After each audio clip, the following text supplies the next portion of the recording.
بے پردہ نظر آئیں جو کل چند بیویاں، اور وہ انہوں نے ایسے گیدڑوں کے سامنے، تو ہم بالکل بھیگی بلی بن جاتے ہیں، ہم شیر کی طرح ٹوٹ پڑے۔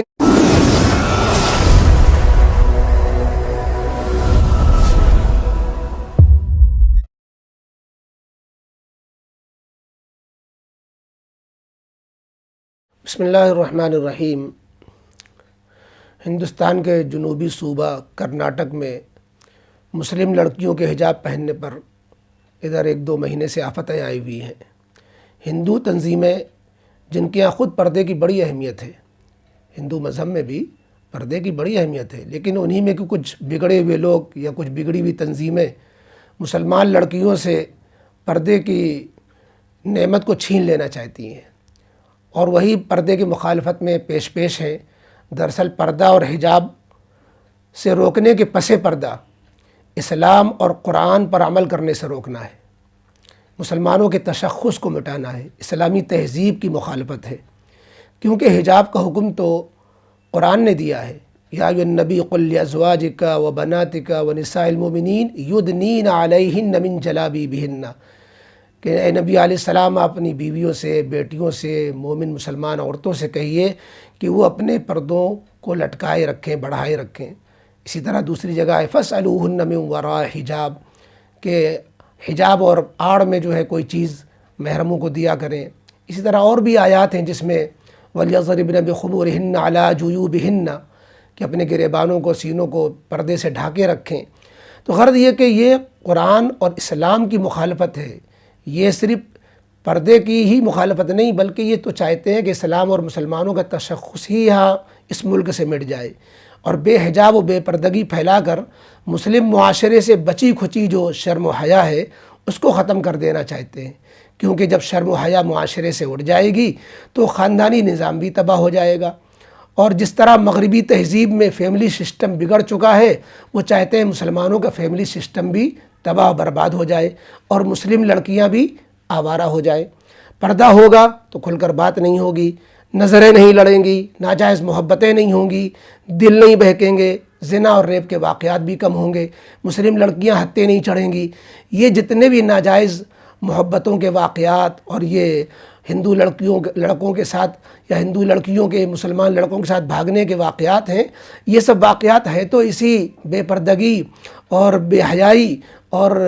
اختلاط کی دین ہے، یعنی انہی وجہ سے تو ہو رہا ہے۔ جب پردہ چھوٹے گا، بے پردگی کے یہ سب نقصانات سامنے آئیں گے۔ آپ جو ہے سروے کر لیجئے پردے کے فائدوں کا اور پردوں کے نقصانات کا، آپ سروے کر کے دیکھ لیں، معلوم ہو جائے گا کہ پردے کے ساتھ معاشرہ کتنی خرابیوں سے بچا رہتا ہے اور بے پردگی سے کتنی برائیاں پھیلتی ہیں۔ ہونا تو یہ چاہیے کہ سماج میں شرم و حیا کو عام کرنے کے لیے فل لباس، معقول پردہ کو رواج دیا جائے، قانون بنایا جائے کہ لڑکیاں فل لباس پہنیں گی، پردہ کریں گی۔ اگر یہ قانون نہیں بنا سکتے تو کم از کم جو حیا و پردے کے ساتھ رہنا چاہتا ہے اس کی شرم و حیا تو نہ چھینی جائے، کم از کم اختیار تو دیا جائے۔ لیکن یہاں تو الٹی گنگا بہہ رہی ہے، الٹی گنگا بہہ رہی ہے، گناہ پر مجبور کیا جا رہا ہے، حیا کو چھینا جا رہا ہے، پردہ اتروایا جا رہا ہے۔ اکبر الہ آبادی کا شعر یاد آتا ہے، کیا خوب انہوں نے کہا تھا، آج وہ شعر پوری طرح صادق آ رہا ہے۔ انہوں نے فرمایا تھا، بے پردہ نظر آئیں جو کل چند بیویاں، اکبر زمین میں غیرت قومی سے گڑ گیا، اکبر زمین میں غیرت قومی سے گڑ گیا، پوچھا جو میں نے آپ کا پردہ کیا ہوا، پوچھا جو میں نے آپ کا پردہ وہ کیا ہوا، کہنے لگی کہ عقل پہ مردوں کے پڑ گیا، کہنے لگی کہ عقل پہ مردوں کے پڑ گیا۔ یہی حال ہے کہ آج ہمارے جو ہے ملک میں پردوں کے دشمن عقل کے پیدل ہو چکے ہیں۔ سیکولر اور جمہوری ملک میں جہاں ہر مذہب والوں کو اپنے مذہب کے مطابق عمل کرنے کی آزادی حاصل ہے، اور یہ ہماری ملک کی بیوٹی ہے، خوبصورتی ہے، آخر یہ جمہوریت کے دشمن آزادی پر، ہمارے مذہبی آزادی پر، ہمارے جو ہے آزادی والے لباس پر اور ہمارے اپنے ثقافت پر کیوں شب خون مار کر کے ملک کو تباہ برباد کرنا چاہتے ہیں، ملک کو توڑنا چاہتے ہیں۔ یقیناً یہ چند ہیں فرقہ پرست عناصر جو انشاءاللہ کبھی کامیاب نہیں ہوں گے۔ ہمیں تو فخر ہے ان مسلم بیٹیوں پر جنہوں نے حالات کے سامنے سرنڈر ہونے کے بجائے سینہ سپر ہو کر کے وہ ڈٹ گئیں اور اسلام کو، اللہ اس کے رسول کے حکم کو، حجاب کو انہوں نے گلے سے لگایا، اور ضرورت پڑی تو وہ دشمنوں سے پنگا لیا اور للکارتی ہوئی اللہ اکبر کے نعرے لگا کر اپنے دین حق کی، اپنے آزادی کی انہوں نے دہائی دی، اور وہ انہوں نے ایسے گیدڑوں کے سامنے اور بندروں اور بندر بھپکیوں کے سامنے انہوں نے شیر کی آواز لگا کر کے ان کو پورے ملک میں اسلام اور مسلمانوں کا سر اونچا کر دیا اور ظالموں کا سر ہمیشہ کے لیے نیچا کر دیا۔ مجھے ایک کسی کا یہ بات یاد آتی ہے کہ آج جو بیٹیوں کو اور لڑکیوں کو، مسلمان ہو یا غیر مسلم ہو، ان کو آزادی کے نام پر جو ان سے پردے چھینے جا رہے ہیں، ان کو ننگے لباس پہنائے جا رہے ہیں، ادھورے لباس پہنائے جا رہے ہیں، یہ ہمدرد نہیں ہے لڑکیوں کے، عورتوں کے، بیٹیوں کے، یہ ہمدرد نہیں ہے۔ وہ مسلمانوں ہوں یا عورت میں ہندو ہوں یا کوئی ہوں، وہ ہمدرد اس لیے نہیں ہے۔ اس کی مثال کسی نے بڑی اچھی دی کہ چند بھیڑیے جمع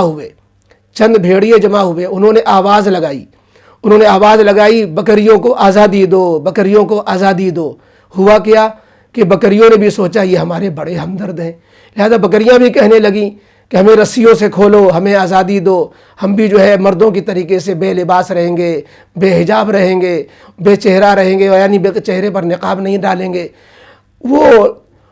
بھیڑیوں کے نعرے سے متاثر ہو کر کے ان بکریوں نے بھی آزادی کی آواز لگائی۔ ہوا کیا کہ جب بکریاں آزاد کر دی گئیں تو ان بھیڑیوں نے پھر ان بکریوں کو چیر پھاڑ کر کے برابر کر دیا۔ اس لیے آج ہمیں ہماری بیٹیوں کو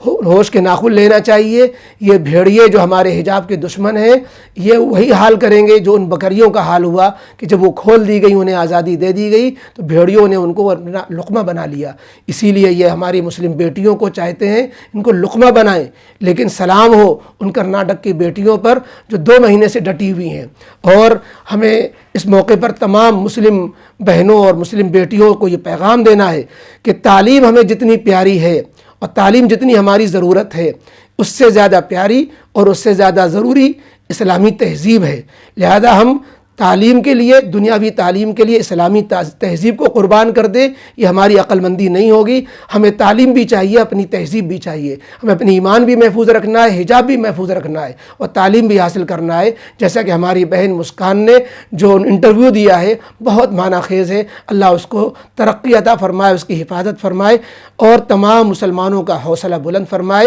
اور اس بیٹی کی نقش قدم پر چلائے۔ آج ہوتا یہ ہے کہ